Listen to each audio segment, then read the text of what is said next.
ಚಾನಲ್ಗೆ ಸ್ವಾಗತ. ಇವತ್ತು ನಾವು ನ್ಯಾಚುರಲ್ ಆಗಿ ಹೇರ್ ಡೈ ಹೇಗೆ ಮಾಡೋದು ಅಂತ ನೋಡೋಣ.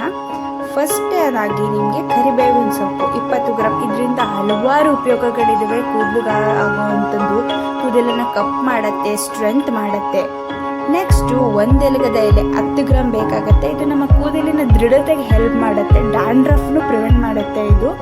ನಂತರ ಗೋರಂಟಿ ಎಲೆ 100 ಗ್ರಾಮ್ಸ್ ಬೇಕಾಗುತ್ತೆ. ಇದು ಕಲರ್ ಆಗೋಕೆ, ಬಣ್ಣ ಬರೋಕೆ ಮೇನ್ ಇಂಗ್ರೀಡಿಯೆಂಟ್ ಅಂತಲೇ ಹೇಳ್ಬೋದು.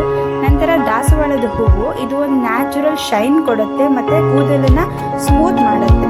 ಇದೆಲ್ಲನೂ 3 ದಿನಗಳ ಕಾಲ ಚೆನ್ನಾಗಿ ಒಣಗಿಸ್ಬೇಕು. ಈ ಥರ ಗರಿ ಗರಿ ಆಗೋ ಥರ ಒಣಗಿಸ್ಬೇಕು. ಬಿಸಿಲಲ್ಲಿ ಒಣಗಿಸಿದ್ರೆ ಒಳ್ಳೆಯದು. ಚೆನ್ನಾಗಿ ಒಣಗಿದ್ಮೇಲೆ ಫೈನಾಗಿ ಪೌಡ್ರ್ ಮಾಡ್ಕೋಬೇಕು, ಇಲ್ಲಿ ತೋರಿಸಿರೋ ರೀತಿ. ಈಸಿಯಾಗಿ ಪೌಡ್ರ್ ಆಗುತ್ತೆ ಇದು ಚೆನ್ನಾಗಿ ಒಣಗಿಸಿರೋದ್ರಿಂದ.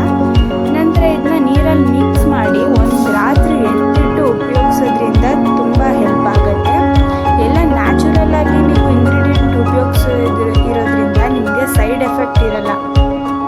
ಹಾಗೆ ಇದು ಅಷ್ಟು ಡಾರ್ಕ್ ಕಲರ್ ಕೊಡೋಲ್ಲ, ಬಿಕಾಸ್ ಕೆಮಿಕಲ್ಸ್ ಏನು ಯೂಸ್ ಮಾಡಿಲ್ಲ. ಲೈಟಾಗಿ ಗ್ಲೋ ಕೊಡುತ್ತೆ ನಿಮಗೆ ಇದು. ನೋಡಿ ಯಾವ ರೀತಿ ಇದು ಸ್ವಲ್ಪ ಹೊತ್ತು ಇಟ್ಟಿರೋದ್ರಿಂದನೇ ಹೇಗೆ ಕಲರ್ ಬಂದಿದೆ ಅಂತ.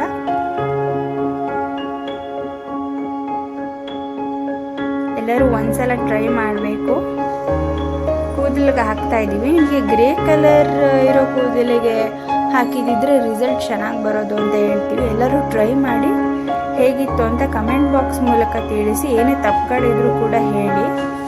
ಎಲ್ಲರೂ ಲೈಕ್ ಮಾಡಿ, ಶೇರ್ ಮಾಡಿ, ಹಾಗೂ ಪ್ಲೀಸ್ ನೋಡಿದವರು ಸಬ್ಸ್ಕ್ರೈಬ್ ಮಾಡೋದಂತೂ ಮರಿಬೇಡಿ.